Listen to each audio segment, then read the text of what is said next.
Hello everyone, good morning to all of you. मैं R K Mani physics class Sitamarhi से live हूँ। दोस्तों, हम लोग पिछला वीडियो में कूलॉम्स लॉ पर वीडियो बनाए थे, कूलॉम्स लॉ किए थे। कूलॉम्स लॉ के बारे में हम लोग डिटेल स्टडी किए थे। कूलॉम्स लॉ पे हम लोग उसका स्टेटमेंट देखे थे। कूलॉम्स लॉ पर हम लोग डिटेल किए थे। कूलॉम्स लॉ का जो कूलॉम्बिक कांस्टेंट के होता है उसके बारे में हम लोग डिटेल स्टडी किए थे। हम लोग अभी chapter number first electrostatic 12th class का चैप्टर नंबर फर्स्ट स्टडी कर रहे हैं। ओके, सो हम लोग का जो चैप्टर है वो आपका चैप्टर नंबर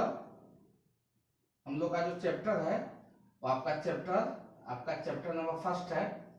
चैप्टर नंबर हम लोग का फर्स्ट है, पहला चैप्टर है। इसका नाम है इलेक्ट्रोस्टैटिक। हम लोग का जो चैप्टर है इसका नाम है electrostatic.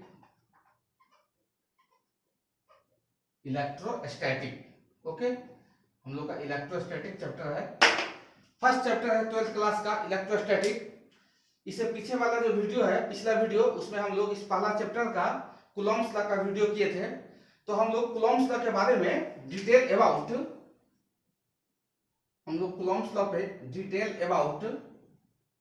Detail about कूलॉम्बिक constant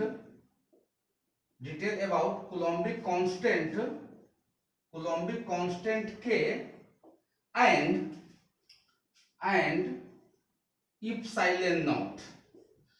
कूलॉम्बिक constant के एंड इप्सिलॉन नॉट के बारे में स्टडी किए थे। ओके, तो हम लोग जो पिछला वाला वीडियो किए थे कूलॉम्स लॉ पे, थोड़ा सा 1-2 मिनट समय निकालकर उसके बारे में थोड़ा सा रिवीजन कर लेता हूं। पहले हम लोग सब आदमी मिलकर रिवीजन कर लेते हैं, और उसके बाद जब रिवीजन हो जाएगा तो हम लोग इससे आगे वाला जो वीडियो है उसको बनाएंगे। इससे आगे जो नेक्स्ट टॉपिक है उसको बनाएंगे। ओके, हम लोग पहले पिछले वाले वीडियो का एक बार 2 मिनट समय निकाल के रिवीजन कर लेते हैं। दोस्तों, कूलॉम्स लॉ के बारे में हम लोग पढ़े थे, इसमें के और इप्सिलॉन नॉट के बारे में डिटेल पढ़े थे। हम यहाँ पे आप लोग को बताए थे कि एक्सपेरिमेंटल फार्मूला बताए थे कि यहाँ पे के का जो वैल्यू होता है यह 1/4 पाई इप्सिलॉन होता है। 1/4 पाई इप्सिलॉन, इसको इप्सिलॉन कहते हैं, या इसको हम लोग फिजिक्स के भाषा में इसको हम लोग परमिटिविटी फॉर एनी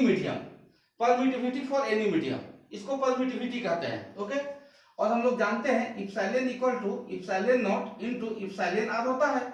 इसको रिलेटिव परमिटिविटी कहते हैं, इसको permittivity, absolute permittivity for free space, vacuum, air.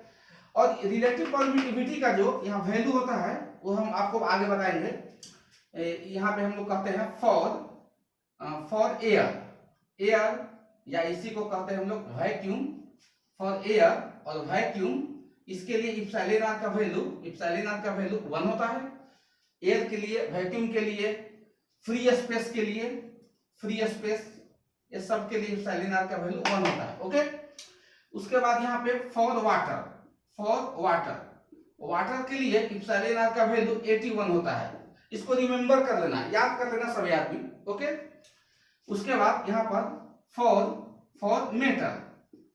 Metal के लिए इप्सिलॉन आर का वैल्यू, रिलेटिव परमिटिविटी का वैल्यू यहाँ पे होता है इन्फिनिटी होता है।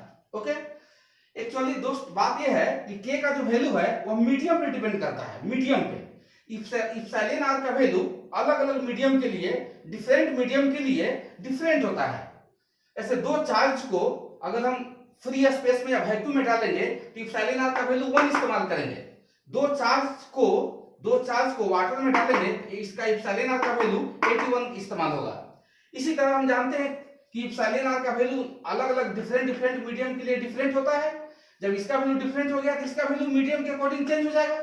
जब इसका वैल्यू चेंज हो गया तो के का वैल्यू चेंज हो गया।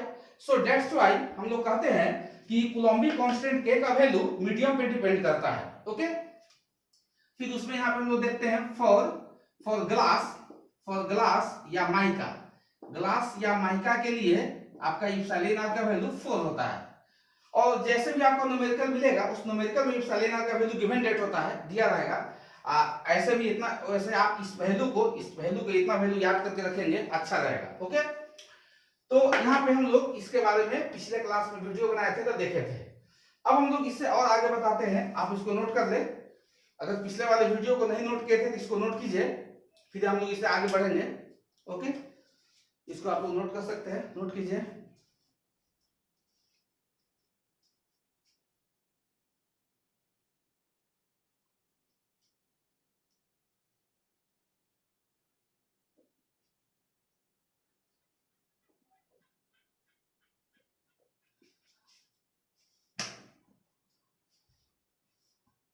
यहाँ पे हम लोग देखेंगे k इक्वल टू आ गया मेरे पास 1/4 pi epsilon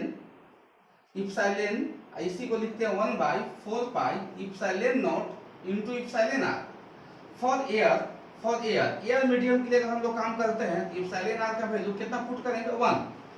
so k equal to 1/4 pi epsilon naught, ये आपका ये जो वैल्यू है वह एयर मीडियम के लिए है। ओके, तो यहाँ पे हम लोग 1/4 पाई और पाई का वैल्यू डालेंगे, पाई का वैल्यू पुट करेंगे 3.14 इंटू इप्सिलॉन नॉट का value 8.85 into 10 to the power -12 coulomb square per newton metre square. Okay, ये सब का कैलकुलेशन करेंगे, ये वाला यूनिट ऊपर चला जाएगा। ये सब कैलकुलेशन करने के बाद 9 इंटू 10 टू द पावर 9, यह ऊपर चल जाएगा unit newton metre square per coulomb square, यह के का वैल्यू है for air medium. Okay, epsilon naught का ये वाला जो वैल्यू है ये एक्सपेरिमेंटल वैल्यू है, इप्सिलॉन नॉट का ये एक्सपेरिमेंटल वैल्यू है, इसको हम लोग याद करके रखेंगे, न्यूमेरिकल बनाने में आसानी होगा। ओके, हम लोग इस कूलम्बिक कांस्टेंट के का यूनिट भी बताए थे इस पिछले वाले वीडियो में। इस कूलम्बिक कांस्टेंट के का डायमेंशन भी हम लोग देखे थे, डायमेंशन यूनिट सब हम लोग देखे थे। ठीक है, एक बार हम रिवीजन कर देते हैं थोड़ा सा, इसको नोट कर लीजिए, ध्यान से इसको देख लीजिए।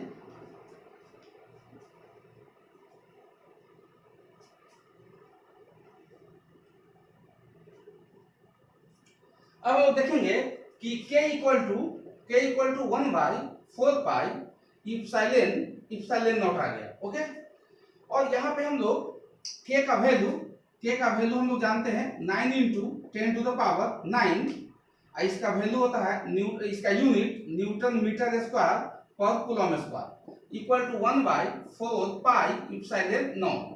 फिर यहाँ क्रॉस मल्टीप्लिकेशन करेंगे, इप्सिलॉन नॉट का वैल्यू मिलेगा। इप्सिलॉन नॉट का वैल्यू हम लोग कितना लाएंगे 9 into 10 to the power 9 newton metre square per coulomb square. Okay, into में आपका कितना आ जाएगा, इसको सीधा आप कितना कैलकुलेशन कीजिए, न्यूटन मीटर स्क्वायर इंटू में कितना आ जाएगा 4, पाई का वैल्यू 3.14 इतना आ जाएगा, और डिवाइडेड बाय आपका ये आपका ऊपर में कूलम स्क्वायर, यहाँ पे आ जाएगा आपका कूलम स्क्वायर, यहाँ पे कूलम स्क्वायर हो गया। ओके, तो यहाँ से इप्सिलॉन नॉट का वैल्यू मिल जाएगा।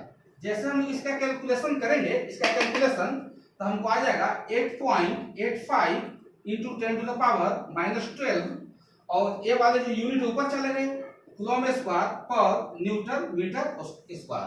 ओके, आज हम लोग इस इप्सिलॉन नॉट का डायमेंशन भी फाइंड आउट कर सकते हैं। हम लोग कूलम्बिक कांस्टेंट k का वैल्यू डायमेंशन सब फाइंड आउट किए थे, आज हम लोग इस k का डायमेंशन फाइंड आउट कर लेते हैं। ओके, सो यहाँ पर ध्यान दीजिए, जैसे आप देखिए यहाँ पे ध्यान से k equal to 1/4 pi epsilon naught, तो यहाँ क्रॉस मल्टीप्लिकेशन करेंगे तो k into 4 pi epsilon naught equal to आ गया 1। फिर यहाँ से हम लोग इप्सिलॉन नॉट का डायमेंशन हमको पता करना है, इप्सिलॉन नॉट का डायमेंशन निकालेंगे 1/4 पाई आई इंटू में क्या आ गया k।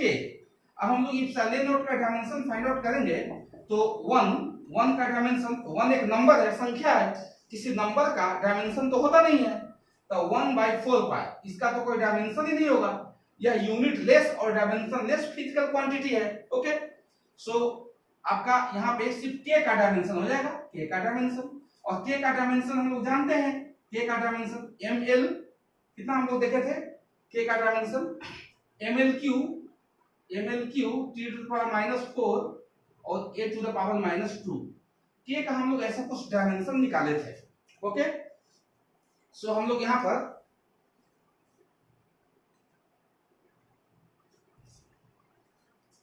ओके इसको हम लोग नीचे से कहाँ ले चलेंगे ऊपर, तो आपका देखिए m to the power -1 n to the power कितना आ गया -3 अब माइनस पावर ऊपर जाएगा तो क्या होगा plus, t to the power आ गया 4, a टू द पावर आ गया 2। तो इस तरीका से हमारे पास इप्सिलॉन नॉट का डायमेंशन भी प्राप्त हो गया। तो पीछे वाले वीडियो में हम लोग इतना कुछ किए थे। ओके, आज का जो वीडियो हम लोग बनाएंगे दोस्त, तो हम लोग यहाँ पे आज देखेंगे limitations of Coulomb's law. We are going to study limitations of Coulomb's law. Okay, limitations of Coulomb's law हम लोग यहाँ पे देखेंगे। लिमिटेशंस ऑफ कूलम्ब्स लॉ, ये आपको इसको नोट कर सकते हैं। पिछले क्लास में मैंने वीडियो बनाया था, इसके बारे में चर्चा किया था पूरा डिटेल। हम लोग इस पे बहुत सारे एग्जांपल भी करेंगे कूलम्ब्स लॉ पे, बहुत सारे न्यूमेरिकल भी बनाएंगे, एनसीईआरटी का न्यूमेरिकल भी बनाएंगे, एम करीम का भी बनाएंगे। आपको टोटल जितना भी प्रॉब्लम होगा सबको सॉल्व किया जाएगा, टेंशन लेने की कोई बात नहीं है। चलिए, तो ये पिछले वाले जो वीडियो बनाए थे उसका रिवीजन था। आज का जो हम लोग का टॉपिक होगा इलेक्ट्रोस्टैटिक चैप्टर फर्स्ट का, उसका होगा limitations of Coulomb's law. So we are going to start limitations of Coulomb's law. Pen को भी निकाल लीजिए, नोट्स तैयार करते चलिए, समझिए, कहीं भी कोई प्रॉब्लम होगा पूछिएगा। ओके, तो दोस्त लिखिए, हेडिंग लगाइए limitations of Coulomb's law. Limitations of Coulomb's law,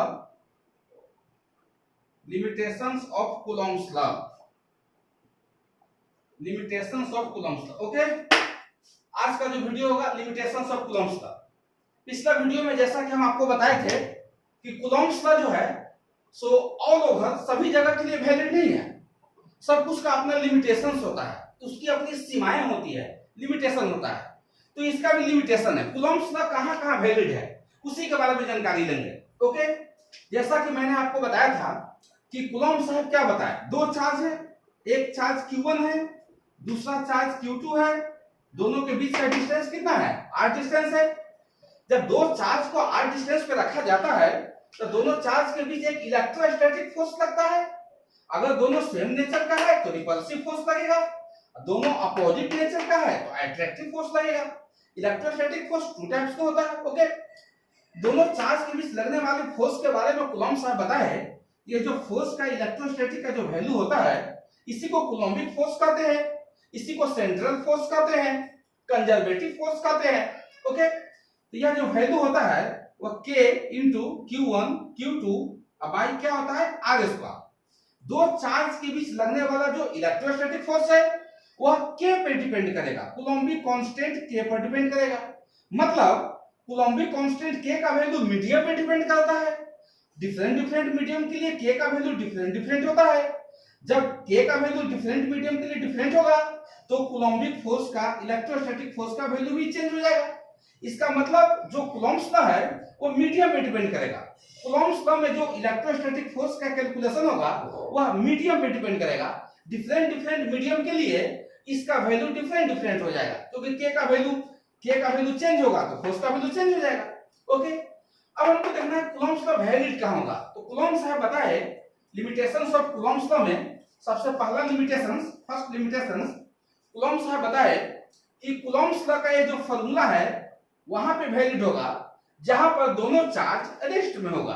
okay, तो एक चार्ज मान लेते Q1 है, या तो दोनों सेम मैग्नीट्यूड का होगा या तो दोनों डिफरेंट मैग्नीट्यूड का होगा।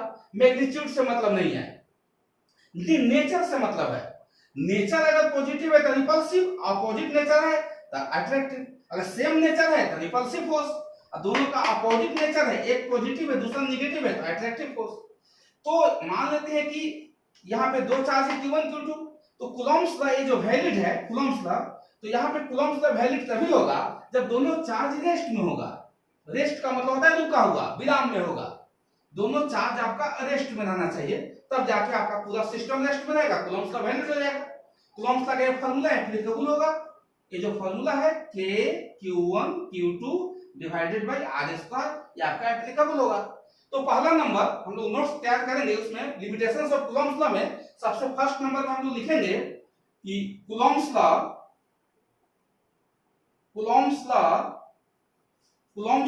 Are valid, Coulomb's law are valid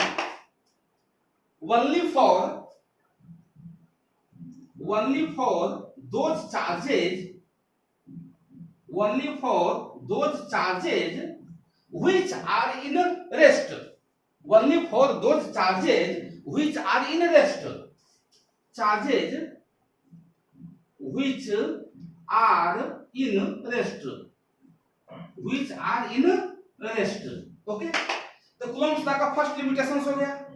दूसरा लिमिटेशन, कूलम्ब्स लॉ का दूसरा लिमिटेशन, कूलम्ब्स हमें बताए कि ये जो कूलम्ब्स का वैलिड होगा ओनली फॉर पॉइंट चार्ज, तो दोनों चार्ज पॉइंट चार्ज होना चाहिए।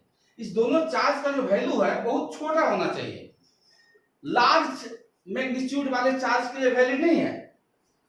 जैसे एक चार्ज आपका Q1 है, दूसरा चार्ज Q2 है, दोनों के बीच का डिस्टेंस r है, तो दोनों चार्ज आपका रेस्ट में तो होना ही चाहिए, ये तो पहला लिमिटेशन है। दूसरा लिमिटेशन इसका होगा कि दोनों चार्ज पॉइंट चार्ज होना चाहिए। जैसे ये जो चार्ज है यह पॉइंट नेचर का होना चाहिए, पॉइंट चार्ज, ये भी आपका पॉइंट नेचर का होना चाहिए, ये आपका पॉइंट चार्ज होना चाहिए। जैसे एग्जांपल समझिए, जैसे milli coulomb, micro coulomb, nano coulomb, इस तरीका से होना चाहिए, इस तरीका से होना चाहिए। जैसे ये चार्ज भी आपका milli coulomb, pico coulomb, micro coulomb, इस तरीका से होना चाहिए। जैसे नैनो कूलम, इस तरीका से पॉइंट चार्ज, छोटा चार्ज होना चाहिए। अब मिली का मतलब क्या समझते हैं? मिली, अब जैसे 1 मिली कूलम चार्ज कितना होता है? 10 टू द पावर -3 कूलम। मिली का मतलब क्या होता है? 10 टू द पावर -3। ऐसे 1 माइक्रो कूलम चार्ज, माइक्रो का मतलब पहले हम बता चुके हैं, माइक्रो का मतलब 10 टू द पावर -6 कूलम। मतलब कहने का हुआ कि Coulomb's law valid only for point charges, point charge के लिए कूलम्स लॉ वैलिड है। ओके, सो हम लोग इसका सेकेंड लिमिटेशन में लिखेंगे। लिखिए, सेकेंड नंबर में हम लोग लिखेंगे, second number limitations of Coulomb's law का सेकेंड नंबर हम लोग लिखेंगे। काफी इंपोर्टेंट है, बोर्ड एग्जाम में पूछता है, limitations of Coulomb's law 2 marks में पूछता है। ओके, सेकेंड नंबर में लिखिए, Coulomb's law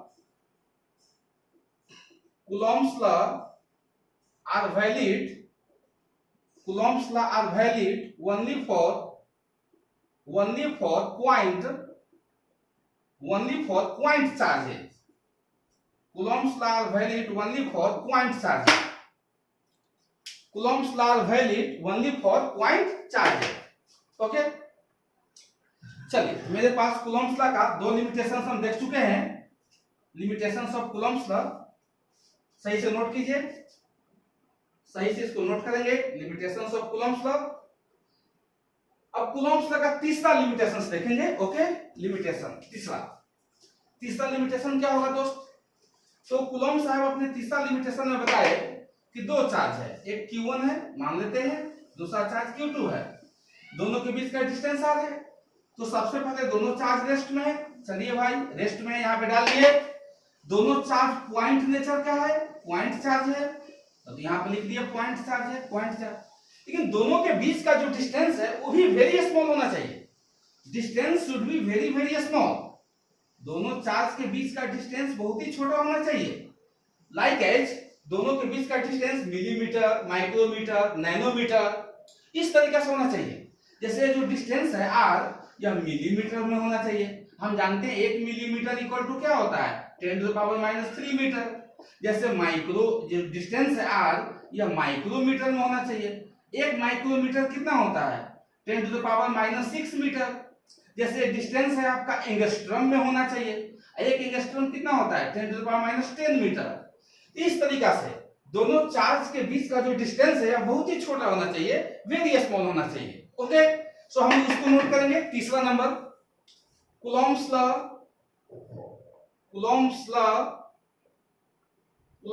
are valid only for those charges. Coulomb's law are valid only for those charges whose distance between them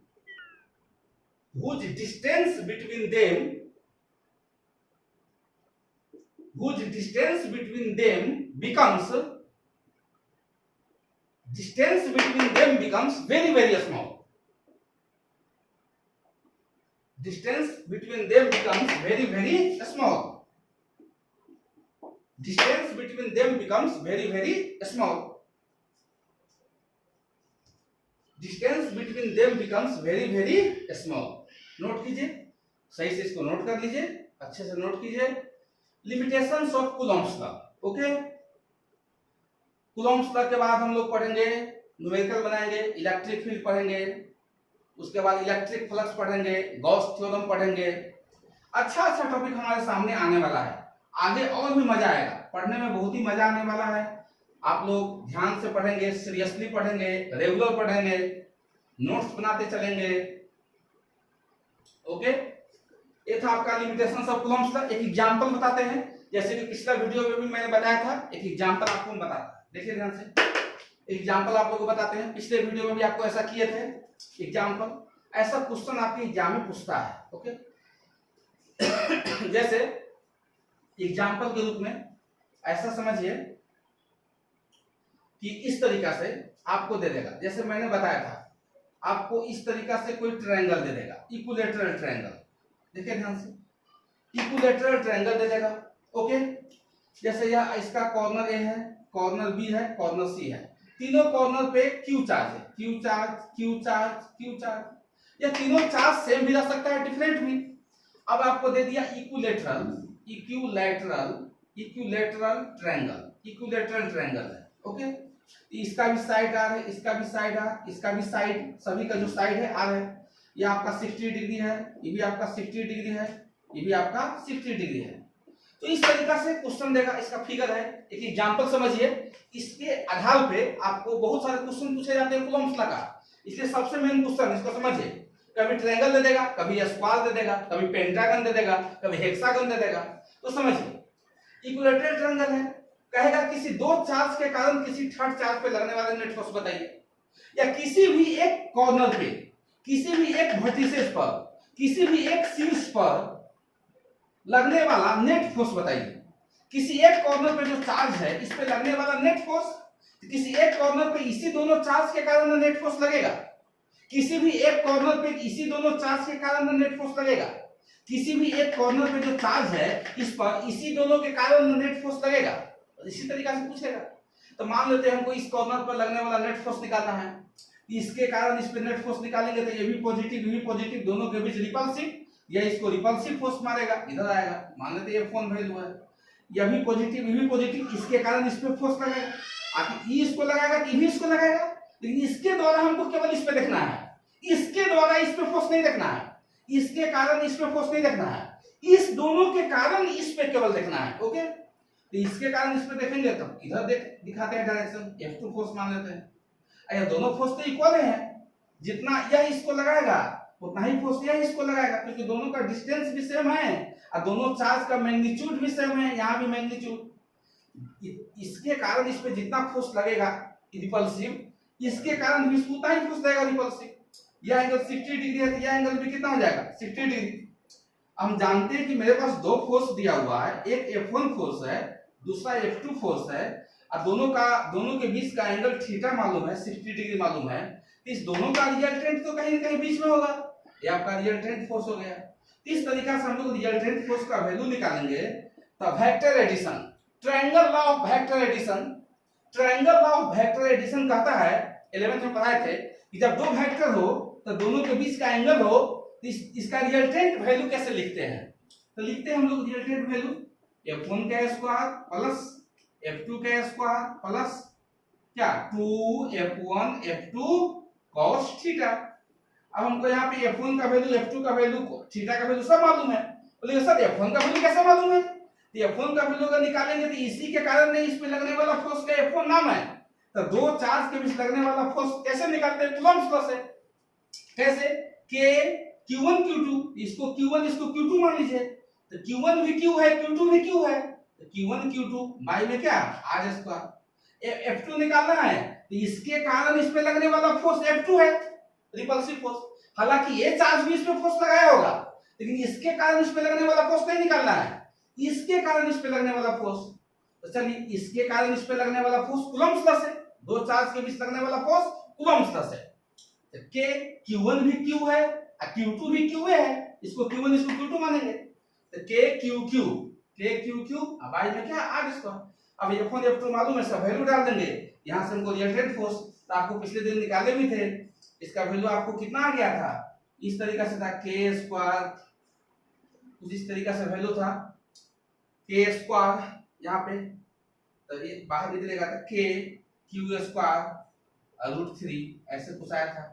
तो हम लोग चेक कर लेंगे इसको, अब आप रख सकते हैं, ठीक है ना, यहाँ पे आप रख के देखिए अंडर रूट यहाँ पे F1 स्क्वायर, F1 इस स्क्वायर करेंगे K स्क्वायर Q के पावर 4 R का पावर 4 स्क्वायर करेंगे यही आएगा, F2 square K square Q power 4 R to the power 4 plus में 2 F1 कितना है K Q square R square, F2 कितना है K Q square R square, cos 60 degree कितना होता है 1/2, 2 से 2 कैंसिल हो गया, फिर यहाँ भी आ जाएगा K square Q to the power 4 1 2 3, तो आप यहाँ क्या करेंगे अंडर रूट कितना आ जाएगा 3K square Q to the power 4 R to the power 4, root में से बाहर निकालिए, 1 K बाहर निकल गया, Q स्क्वायर बाहर निकल गया, R स्क्वायर बाहर निकल गया, अंडर रूट कितना बच गया 3, यही आंसर हो गया, इतना न्यूटन का फोर्स लगेगा किसी भी दो चार्ज के कारण थर्ड चार्ज पर नेट फोर्स इतना न्यूटन का लगेगा। ओके, तो इसको नोट कीजिए, पिछले वीडियो में मैंने इसको बताया भी था, इसको समझिए, नोट कीजिए बढ़िया से। कहीं भी इस दोनों चार्ज के कारण भी यहाँ फोर्स देखेंगे, नेट फोर्स इतना ही आएगा, इस दोनों चार्ज के कारण भी इस पे नेट फोर्स निकालेंगे इतना ही न्यूटन आएगा। ओके, एक एग्जांपल आपको और मैं देता हूं, एक एग्जांपल, इसको नोट कीजिए, समझिए बढ़िया से, अच्छे से उसको नोट करेंगे।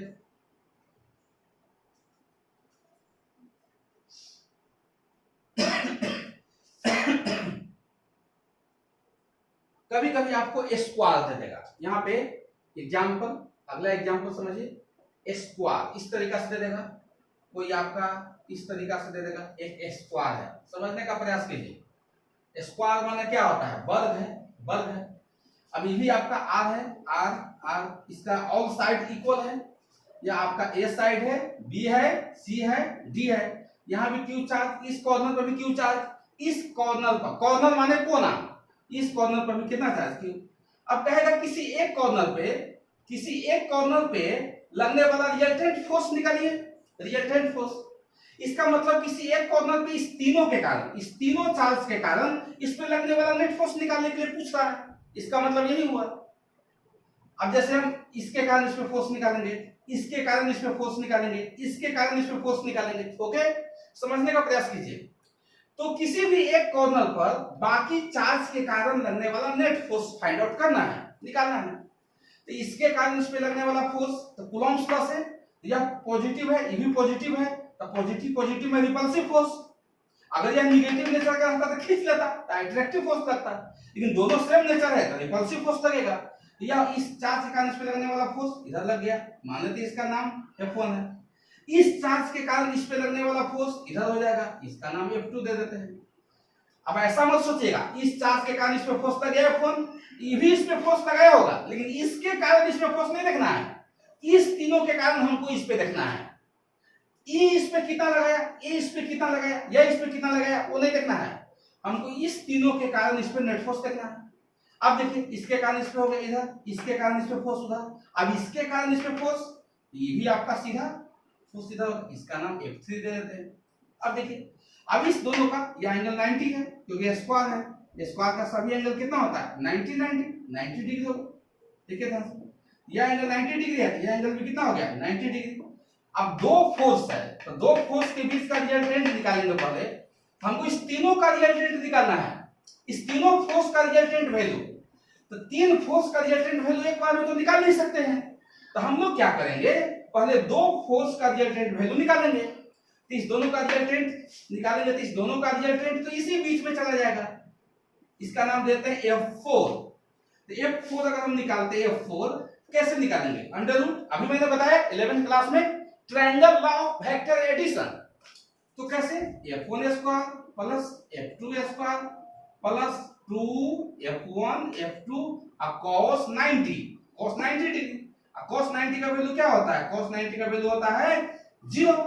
तो cos 90 0 हो गया तो वैल्यू आपका 0 हो गया, तो सीधा कितना आ गया? अंडर रूट F1 क्या स्क्वायर। F1 आपका ये वाला फोर्स था, ये जो फोर्स है आपका F1 है।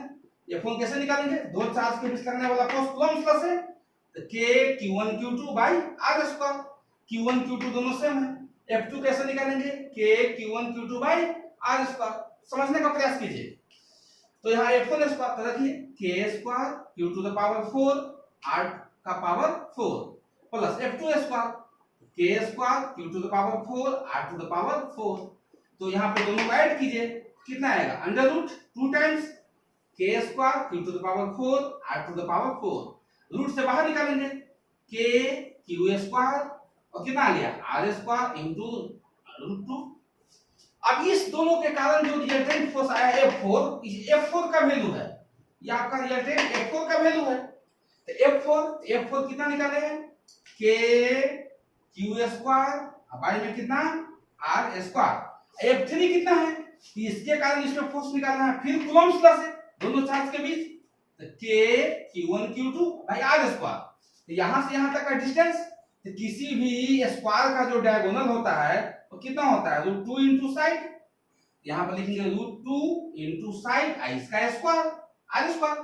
यह वैल्यू कितना आ गया? के क्यू स्क्वायर बाई इतना आ गया 2 इंटू आर स्क्वायर। ओके, अब देखिए, अब आपके पास F4 भी इसी लाइन पे है, F3 भी इसी लाइन पे है, तो इस दोनों का रिजल्टेंट पहले निकाल दिए है F4, F3 भी इसी लाइन पे है, तो दोनों फोर्स सेम लाइन के अलोंग है, सेम लाइन पे है, तो दोनों के बीच एंगल 0 डिग्री है।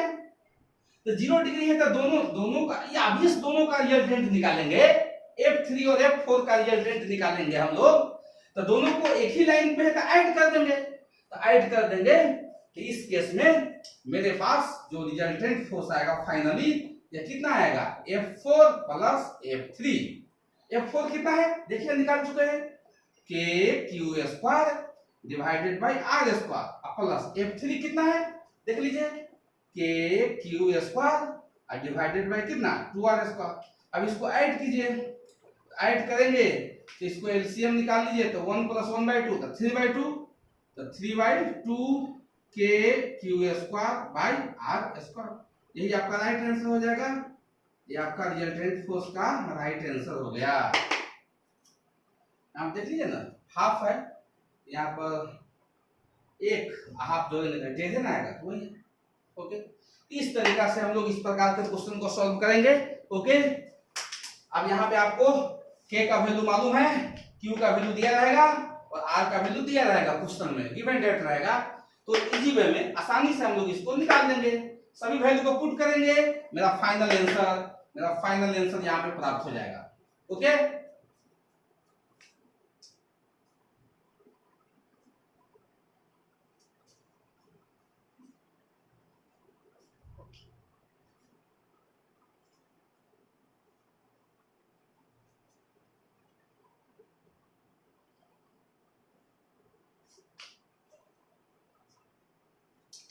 चलिए एक छोटा सा क्वेश्चन आप लोगों को देता हूं। एम करीब का क्वेश्चन है, इसको लिखिए, सब अभी नोट करेंगे, इसको हम लोग बनाने का प्रयास करेंगे। ओके, एम करीम का क्वेश्चन है, हम लोग एम करीम का टोटल क्वेश्चन बनाएंगे, एनसीईआरटी में बनाएंगे। फिलहाल एक क्वेश्चन एम करीम का लिखेंगे हम लोग, 21 क्वेश्चन एम करीम का। देखिए, in the given figure in the given figure 3 point charges, in the given figure 3 point charges are situated, 3 point charges are situated at the corners of an equilateral triangle, corners of an equilateral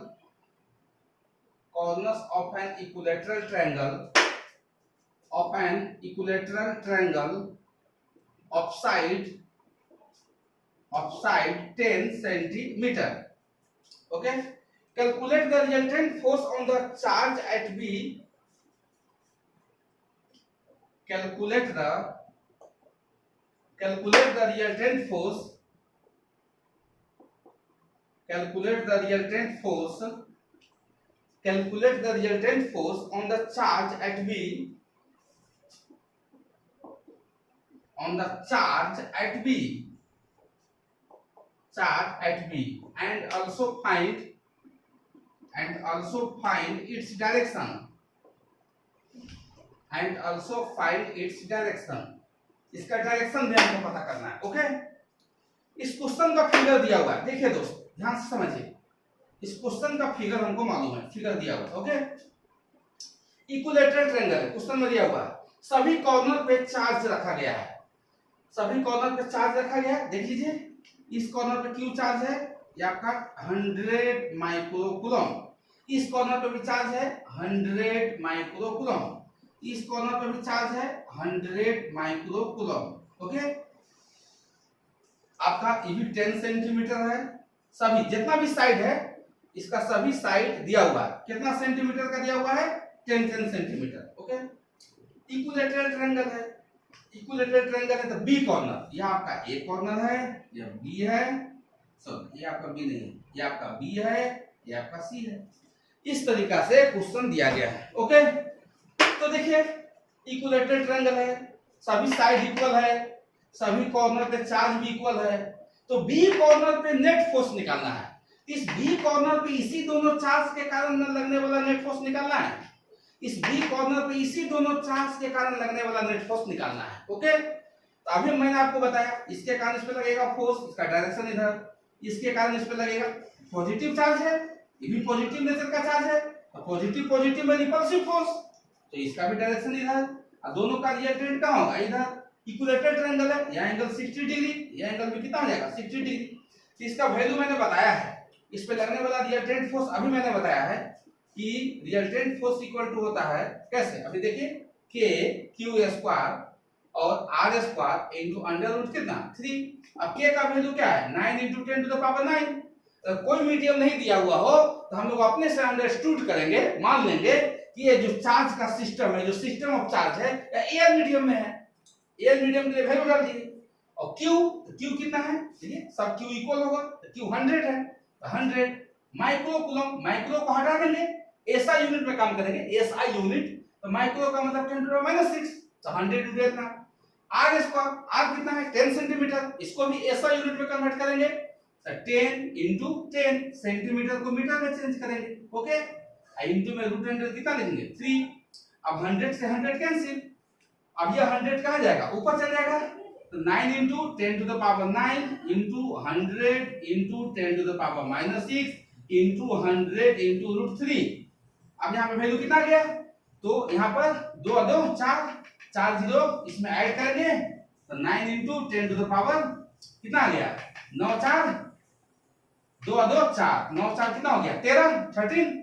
13 में 6 minus करेंगे, कितना आ जाएगा? देखिए, 13 में 6 minus कीजिए तो आ गया आपका 7.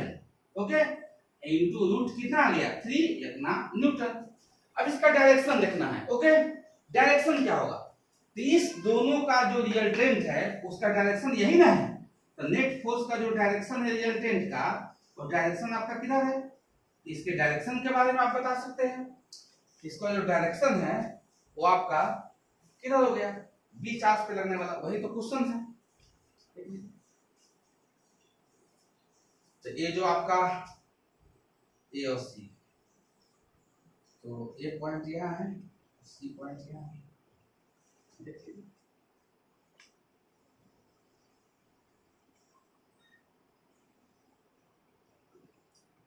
अच्छा इसमें एक्चुअली क्या है, चलिए कोई बात नहीं है. ये जो आपका क्वेश्चन दिया हुआ है इसमें यहाँ -100 कूलम दिया हुआ है. सी पॉइंट पे माइनस चार्ज दिया है. ओके, कोई बात नहीं है. मैंने यहाँ पे पॉजिटिव पॉजिटिव पॉजिटिव मतलब 100 100 100 तीनों को पॉजिटिव नेचर का माने हैं. इसका जो डायरेक्शन होगा वो इसका राइट डायरेक्शन है, इसका राइट डायरेक्शन ये होगा. ओके, तो आपका ए आंसर हुआ. नेक्स्ट क्वेश्चन में इसका जो डायरेक्शन होगा वो हम लोग कहेंगे at the 30 डिग्री फ्रॉम, ये जो लाइन है आपका कौन सा, इसी लाइन से ना 30 डिग्री पे है, तो आपका ये जो है CB, from the line CB, जो CB लाइन है, CB लाइन से 30 डिग्री पे है, या आपका AB लाइन से कितना डिग्री पे है 30, या तो CB लाइन से 30 डिग्री कर सकते हैं, या तो AB लाइन से 30 डिग्री।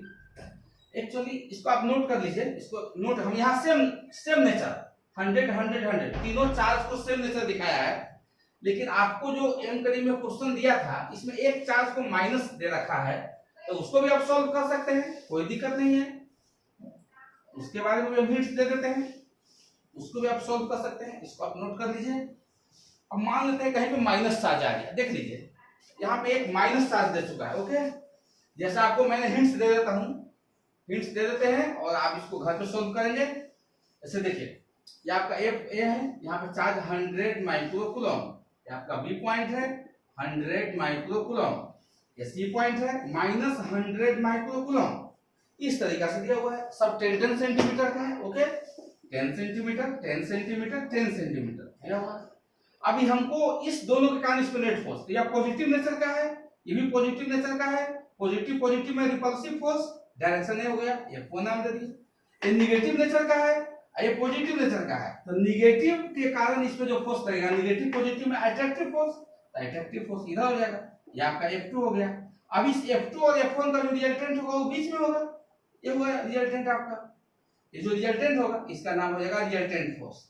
ये जो रिजल्टेंट फोर्स का डायरेक्शन है इस AC के पैरेलल है, देखिए ये दोनों पैरेलल है, ये जो रिजल्टेंट फोर्स का डायरेक्शन है इस दोनों इक्वल फोर्स है, तो दोनों का रिजल्टेंट बीच में होगा, तो बीच में होगा तो एकदम पैरेलल जाएगा, पैरेलल AC के पैरेलल है इसका जो डायरेक्शन है। अब रिजल्टेंट फोर्स आप निकालेंगे कैसे, यह एंगल कितना डिग्री है 60 डिग्री, ये सब 60 है, इक्विलेटरल ट्रायंगल है 60। अब आप F1 F2 के बीच रिजल्टेंट फोर्स का वैल्यू कैसे निकालेंगे, तो आपका फार्मूला में एंगल की आवश्यकता पड़ेगा, F1 square plus F2 square plus 2F1 F2 cos theta, बता चुके हैं। अब देखिए यह 60 है, टोटल 180 होता है, टोटल 180 होता है ना, तो टोटल आपका 180 हो जाएगा, टोटल 180, या 60 है, ये कितना हो जाएगा 120, या 120 है, तो दोनों के बीच का एंगल 120 है, तो आपके पास यहाँ से F1 निकालेंगे, यहाँ से F2 निकालेंगे, F2, तो आपके पास F1 भी मिल जाएगा कूलम्ब्स लॉ से, F2 भी मिल गया और थीटा का वैल्यू भी मिल गया 120, यहाँ से हम लोग किसका वैल्यू निकालेंगे, रिजल्टेंट फोर्स का वैल्यू निकालेंगे। इस रिजल्टेंट फोर्स का जो डायरेक्शन है वह इस AC लाइन के पैरेलल है, इस AC लाइन के पैरेलल है, ओके, इस तरीका से हम लोग उसको बनाएंगे। यह जो माइनस साइन है, माइनस साइन केवल बताएगा कि दोनों के बीच अट्रैक्टिव फोर्स लगेगा, डायरेक्शन इधर हो गया, इस पॉजिटिव में रिपल्सिव फोर्स, नेगेटिव पॉजिटिव में अट्रैक्टिव फोर्स, इस दोनों का रिजल्टेंट बीच में, और दोनों के बीच का एंगल 120, इतना ही तो चेक करना है। इसके बाद आप आसानी से फार्मूला में वैल्यू पुट करें, सब कुछ आपका दिया हुआ है, आसानी से क्वेश्चन बन जाएगा, ओके। तो इस तरीका से आप लोग इसको नोट्स बनाएंगे बढ़िया से, इसको घर पे एक बार, आज जितना भी आपको प्रॉब्लम करवाए हैं, एग्जांपल दिए हैं, इसको घर पे अपने से बढ़िया से एक बार फिर से अपने से सॉल्व करेंगे, अपने से बनाने का प्रयास करेंगे, ओके, कहीं से कोई प्रॉब्लम नहीं होगा। और जो लिमिटेशंस ऑफ कूलम्ब्स का मैंने बताया है वो बोर्ड के एग्जाम में 2 मार्क्स में पूछता है, उसको अच्छे से याद कर लेंगे, ध्यान में रखेंगे।